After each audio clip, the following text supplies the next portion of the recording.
Hi friends, welcome to my channel all government jobs Telugu. మన ఛానల్లో government నుంచి ఎలాంటి జాబ్ నోటిఫికేషన్ రిలీజ్ అయినా వెంటనే అప్డేట్ ఇస్తానండి. Please subscribe my channel. అలానే ఛానల్ సబ్స్క్రైబ్ చేసుకొని బెల్ ఐకాన్ ప్రెస్ చేయండి. ఛానల్లో ఎటువంటి వీడియో అప్లోడ్ అయినా మీకు వెంటనే నోటిఫికేషన్ వస్తుంది. మనం ఈ వీడియో విషయానికి వస్తే మనకి రీసెంట్గా ఎస్ఎస్సి నుంచి సబ్ ఇన్స్పెక్టర్ పొజిషన్కి వేకెన్సీస్ నోటిఫికేషన్ రిలీజ్ అయింది కదండి. ఫర్ ఢిల్లీ పోలీసు అలాగే సెంట్రల్ ఆర్మ్డ్ పోలీస్ ఫోర్సెస్కి కామన్గా మనకు ఒక నోటిఫికేషన్ రిలీజ్ అయింది కదా. మనం ఈ వీడియోలో ఈ సబ్ ఇన్స్పెక్టర్ పొజిషన్కి అంటే సెలక్షన్ ప్రొసీజర్ ఎలా ఉంటుంది, అంటే ఎగ్జామినేషన్ క్రైటీరియా ఏంటి, అంటే ఎన్ని పేపర్స్ ఉంటాయి, అలాగే మనకి ఫిజికల్ స్టాండర్డ్ టెస్ట్లో మనకి ఏ మెజర్మెంట్స్ చూస్తారంటే హైట్ చూస్తారా, ఎంత ఉండాలి, వెయిట్ ఎంత ఉండాలి, ఈ డీటెయిల్స్. అలానే మనకి ఫిజికల్ ఎఫిషియన్సీ టెస్ట్లో మనకి ఎన్ని ఈవెంట్స్ ఉంటాయి, ఆ ఈవెంట్స్కి సెలక్షన్ ప్రొసీజర్ ఎలా ఉంటుంది, ఆ డీటెయిల్స్. అలాగే మనకి మెడికల్ స్టాండర్డ్స్ ఎలా ఉండాలి, ఈ డీటెయిల్స్ అన్ని ఈ వీడియోలో క్లియర్గా ఎక్స్ప్లెయిన్ చేశానండి. సో వీడియో స్కిప్ చేయకుండా లాస్ట్ వరకు చూడండి. అండ్ మనం బేసిక్ డీటెయిల్స్ అవి చూసుకుంటే ఈ నోటిఫికేషన్వి సబ్ ఇన్స్పెక్టర్ పొజిషన్ కండి ఢిల్లీ పోలీస్ అలాగే సెంట్రల్ ఆర్మ్డ్ పోలీస్ ఫోర్సెస్కి కామన్ నోటిఫికేషన్ ఇది. దీంట్లో మనకి అప్లికేషన్ ఓపెనింగ్ డేట్ అనేది March 4th అనమాట. అండ్ లాస్ట్ డేట్ చూసుకుంటే March 28th. And examination date కూడా ఇచ్చాడు మనకి 9th, 10th, 13th మే అనమాట. ఈ మే 9th, 10th, 13th ఈ 3 డేట్స్లో మీకు ఎగ్జామ్ అనేది జరుగుతుంది. ఈ నోటిఫికేషన్కి మేల్ అండ్ ఫీమేల్ ఇద్దరికి ఎలిజిబిలిటీ ఉందండి, ఇద్దరు అప్లై చేసుకోవచ్చు. అండ్ ఫర్దర్గా చూసుకుంటే మనకి శాలరీ స్ట్రక్చర్ అండి 35,400 నుంచి 1,12,400 ఉంటుంది అనమాట. ఇది group B non gazetted post. మీకు ఆల్మోస్ట్ చూసుకుంటే గ్రాస్ శాలరీ ఒక 60,000 వరకు ఉంటుంది అనమాట. అండ్ ఫర్దర్గా చూసుకుంటే టోటల్గా మనకి ఈ సబ్ ఇన్స్పెక్టర్ జీడీ సెంట్రల్ ఆర్మ్డ్ పోలీస్ ఫోర్సెస్లో ఏ ఫోర్స్కి ఎన్ని వేకెన్సీస్ ఉన్నాయనేది ఇక్కడ క్లియర్గా మెన్షన్ చేశాడు అనమాట. టోటల్గా మనకి 4,001 వేకెన్సీస్ ఉన్నాయి. బీఎస్ఎఫ్కి 892, సిఎస్ఎఫ్కి 1597, సిఆర్పిఎఫ్కి 1172, అలాగే ఐటీబీపీకి 278, ఎస్ఎస్బికి 62. టోటల్గా మనకి 4,001 వేకెన్సీస్ ఉన్నాయన్నమాట. అండ్ ఫర్దర్గా చూసుకుంటే ఏజ్ లిమిట్ అండి 20 to 25 ఇయర్స్ మధ్యలో ఉండాలి ఏజ్ అనేది. అండ్ మనకి ఎగ్జామ్షన్ కూడా ఉంది, రిలాక్సేషన్ కూడా ఉంది. ఎస్సీ ఎస్టీ క్యాండిడేట్స్ 5 ఇయర్స్, ఓబీసీకి 3 ఇయర్స్. అంటే ఎస్సీ ఎస్టీ వాళ్ళు 30 ఇయర్స్ వరకు అప్లై చేసుకోవచ్చు, అలాగే ఓబీసీ వాళ్ళు 28 ఇయర్స్ వరకు అప్లై చేసుకోవచ్చు అనమాట. అండ్ క్వాలిఫికేషన్ ఏంటి అంటే మనకి ఎనీ డిగ్రీ అండి, డిగ్రీ ఉన్న ప్రతి ఒక్కరు కూడా అప్లై చేసుకోవచ్చు. మీ డిగ్రీ అనేది 8th అంటే మనకి August 1st కల్లా మీకు డిగ్రీ అనేది మీకు ఎక్వైర్ అయి ఉండాలన్నమాట. ఈ లోపు మీకు ఎక్వైర్ అయ్యి ఉంటే మీరు అప్లై చేసుకోవచ్చు. అండ్ ఫర్దర్గా చూసుకుంటే అప్లికేషన్ ఫీజ్ 100 రూపీస్ అండి. ఉమెన్ అలాగే ఎస్సీ ఎస్టీ క్యాండిడేట్స్కి అలాగే ఎక్స్ సర్వీస్ మెన్ క్యాండిడేట్స్కి ఎగ్జామ్షన్ ఉంది. అండ్ ఫర్దర్గా చూసుకుంటే ఎగ్జామినేషన్ సెంటర్స్ అండి మనకి సౌత్ రీజన్ అండి, మన ఆంధ్రప్రదేశ్ తెలంగాణ అనేది సౌత్ రీజన్. ఇందులో మనకి 13 సెంటర్స్ ఉన్నాయన్నమాట. మనం దూరంగా ఎక్కడికి వెళ్ళి ఎగ్జామ్ రాయాల్సిన అవసరం కూడా లేదు. ఆ సెంటర్స్ చూసుకుంటే గుంటూరు, కర్నూలు, రాజమండ్రి, తిరుపతి, విశాఖపట్నం, విజయవాడ, కాకినాడ, నెల్లూరు, చీరాల, విజయనగరం, అలాగే మనకి హైదరాబాదు, వరంగల్, కరీంనగర్. టోటల్గా 13 సెంటర్స్ ఉన్నాయి. ఇందులో 2 సెంటర్స్ మీరు అప్లై చేసేటప్పుడు సెలెక్ట్ చేసుకుంటే అందులో ఏదో ఒక సెంటర్ సెలెక్ట్ చేసి మీకు ఎగ్జామ్ సిటీ అనేది ఉంటుంది అనమాట. అండ్ ఫర్దర్గా చూసుకుంటే ఇప్పుడు సెలక్షన్ ప్రొసీజర్ చూసుకుందాం అండి. టోటల్గా మనకి ఏ సీక్వెన్స్లో సెలక్షన్ అనేది ఉంటుంది అంటే ఫస్ట్ ఎగ్జామ్ ఉంటుందా, లేకపోతే ఫిజికల్ ఎఫిషియన్సీ టెస్ట్ ఉంటుందా, లేకపోతే మెడికల్ ఉంటుంది, ఏది ఫస్ట్ ఉంటుంది, ఏ సీక్వెన్స్లో మనకి సెలక్షన్ అనేది ఉంటుందని చూద్దాం. ఫస్ట్ మనకి చూసుకుంటే ఎగ్జామినేషన్ ఉంటుందండి. పేపర్ 1 ఎగ్జామ్ అనేది ఫస్ట్ జరుగుతుంది. ఇందులో క్వాలిఫై అయిన వాళ్ళకి ఫిజికల్ స్టాండర్డ్ టెస్ట్ మెజర్మెంట్ చేస్తారనమాట. అండ్ ఫర్దర్గా ఫిజికల్ ఎఫిషియన్సీ టెస్ట్ ఈవెంట్స్ ఉంటాయి. ఈ రెండు ఒకే రోజు జరుగుతాయి అనమాట. అంటే మీకు physical standards, physical efficiency test రెండు ఒకే రోజు జరుగుతాయి. అండ్ ఫర్దర్గా మనకి పేపర్ 2 ఉంటుంది. పేపర్ 1 తర్వాత physical standard test, physical efficiency test, తర్వాత పేపర్ 2. పేపర్ 2లో కూడా క్వాలిఫై అయిన వాళ్ళకి మెడికల్ టెస్ట్ ఉంటుంది. మనం ఫర్దర్గా ఇండివిజువల్గా పేపర్ 1లో ఏ పేపర్ ఉంటుంది, అంటే ఏ సబ్జెక్ట్స్ పైన ఉంటుంది, ఫిజికల్ స్టాండర్డ్స్ టెస్ట్లో ఏ మెజర్మెంట్స్ చేస్తారు, అలాగే ఫిజికల్ ఎఫిషియన్సీలో ఏ ఈవెంట్స్ పైన మీకు ఎగ్జామ్ ఉంటుంది, అలాగే పేపర్ 2లో ఏ సబ్జెక్ట్స్ పైన ఎగ్జామ్ ఉంటుంది, మెడికల్ స్టాండర్డ్స్ ఎలా ఉండాలి, డీటెయిల్స్ అన్ని ఫర్దర్గా చూద్దాం ఇండివిజువల్గా. మనకి స్కీమ్ ఆఫ్ ఎగ్జామినేషన్ చూసుకుంటే మనకి పేపర్ 1, పేపర్ 2 చెప్పాం కదండి. పేపర్ 1 ఫస్ట్ ఉంటుంది, తర్వాత ఫిజికల్ స్టాండర్డ్స్ టెస్ట్ ఉంటుంది, ఆ తర్వాత మనకి ఫిజికల్ ఎఫిషియన్సీ టెస్ట్, తర్వాత మీకు పేపర్ 2 ఉంటుంది. ఓకే, ఫస్ట్ పేపర్ 1లో చూసుకుంటే మనకి టోటల్గా 200 క్వశ్చన్స్ ఉంటాయి. 200 మార్క్స్కి 2 hours డ్యూరేషన్ అనమాట. ఇందులో మనకి 200 క్వశ్చన్స్ అనేవి ఎలా డివైడ్ చేశాడంటే టోటల్గా 4 సబ్జెక్ట్స్ ఇచ్చాడండి. అందులో మొదటిది ఏంటంటే general intelligence and reasoning 50 questions 50 marks, అలాగే general knowledge and general awareness దీనికి కూడా 50 క్వశ్చన్స్ 50 మార్క్స్, అలాగే క్వాంటిటేటివ్ యాప్టిట్యూడ్ దీనికి కూడా 50 క్వశ్చన్స్ 50 మార్క్స్, అలాగే ఇంగ్లీష్ కాంప్రహెన్షన్ దీనికి కూడా 50 క్వశ్చన్స్ 50 మార్క్స్. టోటల్గా మీకు 200 క్వశ్చన్స్ 200 మార్క్స్ 2 hours డ్యూరేషన్ అనమాట. ఇది పేపర్ 1లో ఎగ్జామినేషన్ సినారియో. ఇందులో మనం వీడియో లాస్ట్లో ఈ జనరల్ ఇంటెలిజెన్స్ రీజనింగ్లో అంటే సబ్జెక్ట్లో ఏ టాపిక్స్ ఉంటాయి, అలాగే జనరల్ నాలెడ్జ్ జనరల్ అవేర్స్లో ఏ టాపిక్స్ ఉంటాయి, క్వాంటిటివ్ యాప్టిట్యూడ్ ఏ టాపిక్స్ ఉంటాయి, ఇంగ్లీష్ కాంప్రహెన్షన్లో ఏ టాపిక్స్ ఉంటాయి, ఆ డీటెయిల్స్ అన్ని కూడా లాస్ట్లో చూద్దాం. అండ్ మనకి పేపర్ 2 చూసుకుంటే ఈ పేపర్ 2 అనేది మనకి ఫిజికల్ ఎఫిషియన్సీ టెస్ట్ క్వాలిఫై అయిన వాళ్ళకి పేపర్ 2 ఉంటుంది అనమాట. ఈ పేపర్ 2లో ఏముంటుందంటే ఇంగ్లీష్ లాంగ్వేజ్ కాంప్రహెన్షన్ వీటిపైన మీకు 200 క్వశ్చన్స్ ఉంటాయి 200 మార్క్స్కి అనమాట. అంటే మీకు అవన్నీ ఆబ్జెక్టివ్ టైప్ క్వశ్చన్స్ ఏనండి, మల్టిపుల్ చాయిస్ క్వశ్చన్సే. 200 క్వశ్చన్స్ 200 మార్క్స్ ఉంటుంది. ఇది కూడా 2 అవర్స్ డ్యూరేషన్. అంటే రెండు paper 1 200 questions 200 marks 2 hours duration, paper 2 కూడా సేమ్ అనమాట. ఇక్కడ మీకు చూసుకుంటే ఈచ్ క్వశ్చన్కి 36 సెకండ్స్ మాత్రమే టైం ఉంటుంది అనమాట. సో మీరు ఎంత హార్డ్గా ప్రిపేర్ అయితే అంత బాగా ఎగ్జామ్ అనేది రాయగలరు. సో మీకు ఫైనల్ సెలక్షన్ అనేది ఇక్కడ పేపర్ 1 పేపర్ 2లో వచ్చిన మార్క్స్ మీద డిపెండ్ అవుతుంది. సో మీ ప్రిపరేషన్ ఎంత హార్డ్గా ఉంటే మీకు ఫైనల్గా మెరిట్ తీసేటప్పుడు అంత అడ్వాంటేజ్ ఉంటుంది అనమాట. ఓకే, లాస్ట్లో మనం పేపర్ 2లో కూడా ఏ సబ్జెక్ట్స్ పైన ఈ సబ్జెక్ట్లో ఏ టాపిక్స్ పైన ఎగ్జామ్ ఉంటుంది అనేది కూడా చూద్దాం. అండ్ ఫర్దర్గా చూసుకుంటే మనకి ఈ పేపర్ 2 పేపర్ 1 అనేది multiple choice objective type questions అండి, మనకి కంప్యూటర్ బేస్డ్ ఎగ్జామ్లో ఉంటాయి. అండ్ ఇక్కడ మనకి నెగిటివ్ మార్కింగ్ కూడా ఉంది, 0.25 ఫర్ ఈచ్ రాంగ్ ఆన్సర్ అనమాట. అంటే మీరు 4 క్వశ్చన్స్ రాంగ్ రాస్తే 1 మార్క్ పోతుంది. ఓకే, ఇంకోటి ఏంటంటే మీకు ఆన్సర్కి కూడా ఎగ్జామ్ అయిపోయిన తర్వాత మీ వెబ్సైట్లో పెడతాడు. ఏమైనా మీకు డౌట్ అనిపిస్తే మీరు కరెక్షన్కి అప్లై చేసుకోవచ్చు అనమాట. ఓకే, ఈచ్ క్వశ్చన్కి 100 రూపీస్ పే చేసి మీరు అప్లై చేయొచ్చు. అంటే మీకు ఫైనల్ రిజల్ట్ కూడా ఆ వెబ్సైట్లోనే పెడతాడు. అండ్ ఫర్దర్గా చూసుకుంటే ఫిజికల్ స్టాండర్డ్స్ ఎలా ఉండాలి అంటే మనకి ఇక్కడ మేల్ అండ్ ఫిమేల్ ఇద్దరికి ఎలిజిబిలిటీ ఉంది కదండి. ఇందులో మేల్కి ఫిజికల్ స్టాండర్డ్స్ ఎలా ఉండాలి, ఫిమేల్కి ఫిజికల్ స్టాండర్డ్స్ ఎలా ఉండాలని చూద్దాం. మేల్ క్యాండిడేట్స్ చూసుకుంటే హైట్ అనేది 170 సెంటీమీటర్స్ ఉండాలండి. అండ్ చెస్ట్ చూసుకుంటే అన్ఎక్స్పాన్షన్ 80 ఉండాలి, విత్ ఎక్స్పాన్షన్ 85, అంటే 5 సెంటీమీటర్స్ ఎక్స్పాన్షన్ అనేది జరగాలి. ఇక్కడ ఇంకోటి ఏంటంటే నార్త్ ఈస్టర్న్ స్టేట్స్లో ఉన్న వాళ్ళకి కొంత ఎగ్జామ్షన్ ఇచ్చాడు. అలాగే ఎస్టీ క్యాండిడేట్స్ కూడా ఎగ్జామ్షన్ ఇచ్చాడండి. ఎస్టీ క్యాండిడేట్స్కి 162.5 సెంటీమీటర్స్ ఉంటే సరిపోతుంది హైట్. అండ్ చెస్ట్ చూసుకుంటే 77, ఎక్స్పాన్షన్ చూసుకుంటే 82 సెంటీమీటర్స్ ఉండాలి. ఓకే, అండ్ ఫిమేల్ విషయానికి వస్తే ఇక్కడ ఓన్లీ హైట్ మెజర్మెంట్ మాత్రమే చేస్తారండి, చెస్ట్ మెజర్మెంట్స్ ఏమీ ఉండదు. చెస్ట్కి మినిమం మెజర్మెంట్స్ ఉండాల్సిన అవసరం కూడా లేదనమాట. ఫిమేల్ క్యాండిడేట్స్కి హైట్ మెజర్మెంట్ 157 సెంటీమీటర్స్ ఉంటే సరిపోతుంది. ఇక్కడ మనకి షెడ్యూల్ ట్రైబ్స్ అంటే ఎస్టీ క్యాండిడేట్స్కి ఇక్కడ కూడా ఎగ్జామ్స్ ఇచ్చాడు, ఫిమేల్ క్యాండిడేట్స్ కూడా. వీళ్ళకి అంటే ఎస్టీ ఫిమేల్ క్యాండిడేట్స్కి అయితే 154 సెంటీమీటర్స్ ఉంటే సరిపోతుంది. అండ్ వెయిట్ విషయానికి వస్తే మనం అంటే యాజ్ పర్ అంటే కరస్పాండెన్స్ హైట్ అన్నాడు, అంటే హైట్కి ఏ హైట్కి ఎంత వెయిట్ ఉండాలి అనేది ఉంటే సరిపోతుంది అనమాట. ఆ మెజర్మెంట్స్ అనేది మనకి బిఎంఐ ఉంటుంది కదండి, బాడీ మాస్ ఇండెక్స్ రేషియో, దాంట్లో ఇండెక్స్ రేషియో దాంట్లో చూసుకుంటే మనకి ఏ హైట్కి ఎంత వెయిట్ ఉండాలనేది తెలుస్తుంది అనమాట. దాంట్లో మీరు చెక్ చేసుకుంటే సరిపోతుంది.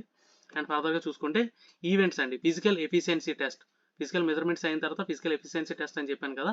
ఈ ఫిజికల్ ఎఫిషియన్సీ టెస్ట్లో ఏ ఈవెంట్స్ ఉంటాయి అనేది ఇక్కడ చూద్దాం. ఇక్కడ కూడా మనకి మేల్ ఫీమేల్ డిఫరెంట్గా ఇచ్చాడు, అది కూడా చూద్దాం. ఫర్ మేల్ క్యాండిడేట్స్ చూసుకుంటే మనకి రన్నింగ్ అనేది 2 ఈవెంట్స్ ఉంటాయి, long jump high jump shot put ఉంటాయి. ఇండివిజువల్గా డీటెయిల్స్ చూసుకుంటే 100 మీటర్స్ రేస్ అనేది 16 సెకండ్స్లో పూర్తి చేయాలండి, ఫస్ట్ ఈవెంట్ అది. 100 మీటర్స్ రన్నింగ్ అనేది 16 సెకండ్స్లో పూర్తి చేయాలి ఫస్ట్ ఈవెంట్.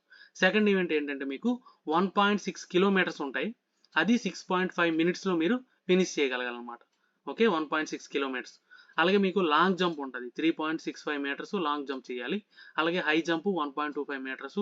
అలాగే షార్ట్ పుట్ 16 LBS వెయిట్ తీసుకొని 4.5 మీటర్స్ త్రో చేయగలగాలన్నమాట.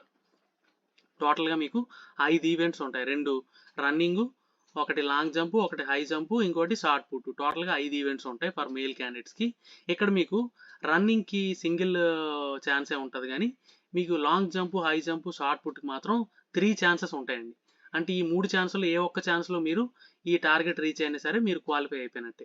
అండ్ ఫర్దర్గా ఫిమేల్ క్యాండిడేట్స్ చూసుకుంటే ఇక్కడ మీకు ఓన్లీ 4 ఈవెంట్స్ మాత్రమే ఉంటాయండి, షార్ట్ పుట్ అనేది ఫిమేల్ క్యాండిడేట్స్కి ఉండదు. ఈ 4 ఈవెంట్స్లో 2 ఈవెంట్స్ రన్నింగ్ ఉంటాయి, ఇంకోటి లాంగ్ జంప్, ఇంకోటి హై జంప్. టోటల్గా 4 ఈవెంట్స్. ఇందులో ఇండివిజువల్గా చూసుకుంటే మనకి 100 మీటర్స్ రేస్ రన్నింగ్ అనేది 18 సెకండ్స్లో పూర్తి చేయగలగాలి ఫస్ట్ది. అండ్ నెక్స్ట్ చూసుకుంటే 800 మీటర్స్ అనేది రేస్ అనేది మీరు 4 మినిట్స్లో కంప్లీట్ చేయగలగాలి. ఈ 2 రన్నింగ్. తర్వాత మీకు లాంగ్ జంప్ ఉంటుంది, 2.7 మీటర్స్, 3 ఛాన్సెస్ ఇస్తాడు ఇక్కడ కూడా. హై జంప్ కూడా 0.9 మీటర్స్, దీనికి కూడా 3 ఛాన్సెస్ ఇస్తాడు. ఈ 3 ఛాన్స్లో ఏ ఒక్క ఛాన్స్లో మీరు లాంగ్ జంప్ హై జంప్ కూడా ఏ ఒక్క ఛాన్స్లో మీరు ఫినిష్ చేయగలిగినా మీకు క్వాలిఫై అయిపోయినట్టే. అండ్ ఫర్దర్గా చూసుకుంటే ఇక్కడ మీకు ఆల్రెడీ చెప్పాను కదండి, ఫిమేల్ క్యాండిడేట్స్కి చెస్ట్ మెజర్మెంట్స్ అనేది ఏమి మినిమం ఉండాల్సిన అవసరం లేదు. అండ్ మీకు ఇక్కడ ఏంటంటే మీకు ఫిజికల్ మెజర్మెంట్ చేసేటప్పుడు మీరు అక్కడ డిస్క్వాలిఫై అయిపోయారు అనుకోండి, ఏదైనా మినిమం మీకు స్టాండర్డ్స్ లేనప్పుడు డిస్క్వాలిఫై చేస్తే మీరు అక్కడ అపీల్ చేసుకోవచ్చు. గ్రౌండ్లో ఉండే కానిస్టేబుల్స్ ఎస్ఐస్ ఉంటారు కదా సెలక్షన్ చేసేవాళ్ళు, వాళ్ళకి అపీల్ చేసుకోవచ్చు. ఫైనల్ సెలక్షన్ అంటే ఫైనల్ డెసిషన్ అనేది వాళ్ళ చేతిలోనే ఉంటుందని ఇక్కడ క్లియర్గా మెన్షన్ చేశాడు. ఇంకొక పాయింట్, ఇంపార్టెంట్ పాయింట్ ఏంటంటే ఈ physical standard, physical efficiency test ఏదైతే ఉందో దాంట్లో మార్క్స్ ఏమి యాడ్ అవ్వండి ఫైనల్ మెరిట్లో. ఇది ఓన్లీ క్వాలిఫైయింగ్ నేచరే. ఇక్కడ మీరు క్వాలిఫై అయితే ఫర్దర్ స్టేజ్కి వెళ్తారు, లేదనుకుంటే డిస్క్వాలిఫై అయిపోతారు అంతే. క్వాలిఫై అయిన వాళ్ళకి అడిషనల్గా మార్క్స్ ఏమి యాడ్ అవ్వు. ఓకే. ఇంకొక ఇంపార్టెంట్ పాయింట్ ఏంటంటే ఎక్స్ సర్వీస్ మ్యాన్ క్యాండిడేట్స్ ఎవరైతే ఉన్నారో వాళ్ళకి ఓన్లీ ఫిజికల్ మెజర్మెంట్ టెస్ట్ మాత్రమే జరుగుతుందండి, ఫిజికల్ ఎఫిషియన్సీ టెస్ట్ జరగదనమాట. అండ్ ఫర్దర్గా చూసుకుంటే మెడికల్ టెస్ట్ అండి. మెడికల్ స్టాండర్డ్స్ ఎలా ఉండాలంటే మీరు ఫుల్గా 100% ఫిట్ ఉండాలన్నమాట మెడికల్ స్టాండర్డ్స్లో. ఎవరైతే పేపర్ 2 చెప్పాను కదండి, పేపర్ 2 ఎగ్జామ్ ఉంటుంది, ఆ పేపర్ 2 ఎవరైతే క్వాలిఫై అయ్యారో వాళ్ళకి మాత్రమే మెడికల్ ఎగ్జామినేషన్ అనేది జరుగుతుంది. మీకు సీక్వెన్స్ ఆల్రెడీ చెప్పాను కదా, ఫస్ట్ పేపర్ 1, తర్వాత పిఎస్టీ, తర్వాత పీఈటీ, తర్వాత పేపర్ 2, తర్వాత మెడికల్ ఎగ్జామ్. పేపర్ 2 క్వాలిఫై అయిన వాళ్ళకి మాత్రమే మెడికల్ ఎగ్జామ్ అనేది ఉంటుంది. ఈ మెడికల్ ఎగ్జామ్లో ఏంటంటే ఫస్ట్ రోజు మీకు మెడికల్ జరుగుతుంది. మెడికల్ అంటే మీకు ఈ పేపర్ 2 ఫినిష్ అయిపోయిన తర్వాత క్వాలిఫై అయిన వాళ్ళకి మెడికల్ జరుగుతుంది కదా, అక్కడ ఒకవేళ డిస్క్వాలిఫై అయ్యారనుకోండి, నెక్స్ట్ డేనే మీకు రీమెడికల్ అనేది వెంటనే ఇమీడియట్ డేనే మీకు రీమెడికల్ అనేది కండక్ట్ చేస్తాడు. Richards one who are found to be unfit during detailed medical examination will be conducted in continuous of DME preferably on the next day of DME. అంటే ఈ డీటెయిల్ మెడికల్ ఎగ్జామినేషన్ అయిన next డేనే మీకు re-medical కూడా జరుగుతుంది. ఆ re-medical జరిగిన రోజే మీకు ఫైనల్ డెసిషన్ అనేది అప్పుడే చెప్పేస్తారనమాట, మీకు అంటే మెడికల్ ఫిట్టా కాదా అనేది. సెకండ్ రోజు ఎగ్జామ్ జరుగుతుంది కదా రీమెడికల్, ఆ రోజే మీకు డెసిషన్ అనేది డిక్లేర్ చేస్తారు, అంటే మీకు పెండింగ్ ఇంకేం ఉంచారనమాట. అండ్ ఇక్కడ ఐసైటు అలాగే మెజర్మెంట్స్ అవి చూసుకుంటే మీకు ఐసైట్ అనేది ఉండాలి, ఎంత అంటే 6/6 ఉండాలి. ఓకే, 6/6 డెఫినెట్గా ఉండాలి, వితౌట్ మీకు గ్లాసెస్ ఉండాలన్నమాట. గ్లాసెస్ వేసుకొని మీకు 6/6 అంటే అది యాక్సెప్ట్ చేయరు. ఇంకోటి ఐ సర్జరీస్ కానీ కరెక్షన్ సర్జరీస్ కానీ ఏం అయ్యి ఉండకూడదు. ఇంకోటి ఏంటంటే నాక్నీ కానీ ఫ్లాట్ ఫుట్ కానీ వేరికోస్ కానీ అలాగే మీకు స్క్వింట్ ఇన్ ఐస్ కానీ ఇలాంటివి ఏమి ఉండకూడదు అనమాట. మీ విజన్ అనేది 100% పర్ఫెక్ట్గా ఉండాలి, కలర్ బ్లైండ్నెస్ ఇలాంటివి ఏమి ఉండకూడదు, హై కలర్ విజన్ అనేది ఉండాలన్నమాట. ఇంకోటి ఏంటంటే good mental and body healthy and free from any physical defects likely to interferes with the efficient performance. అంటే మీ పెర్ఫార్మెన్స్ డ్యూటీస్కి పెర్ఫామ్ చేయడానికి ఎటువంటి అంటే మీకు సర్జరీస్ కానీ ఇలాంటివి ఏమైనా అయి ఉంటే మీకు దానికి అబ్జెక్షన్ అనేది ఉంటుందని చెప్పి ఇక్కడ మెన్షన్ చేశాడు. మీకు మెడికల్గా ఫిట్గా ఉండాలని చెప్పి ఇచ్చాడు అనమాట. అండ్ ఫర్దర్గా చూసుకుంటే మోడ్ ఆఫ్ సెలక్షన్ అండి. ఇక్కడ మీకు మోడ్ ఆఫ్ సెలక్షన్ ఎలా ఉంటుందంటే మీరు పేపర్ 1 పేపర్ 2 రాస్తారు కదా, ఇందులో మీకు మినిమం క్వాలిఫైయింగ్ మార్క్స్ ఇచ్చాడు అనమాట కమ్యూనిటీ వైజ్. ఇక్కడ అన్రిజర్వ్డ్ వాళ్ళకి 30% వస్తే క్వాలిఫై అయిన వాటి, అండ్ ఓబీసీ ఈడబ్ల్యూఎస్ వాళ్ళకి 25 వస్తే క్వాలిఫై అయినట్టు, ఆల్ అదర్ క్యాండిడేట్స్ అంటే ఎస్సీ ఎస్టీ ఇలాగా ఉంటారు కదా వాళ్ళందరికీ 20% వస్తే క్వాలిఫై అయినట్టు అనమాట.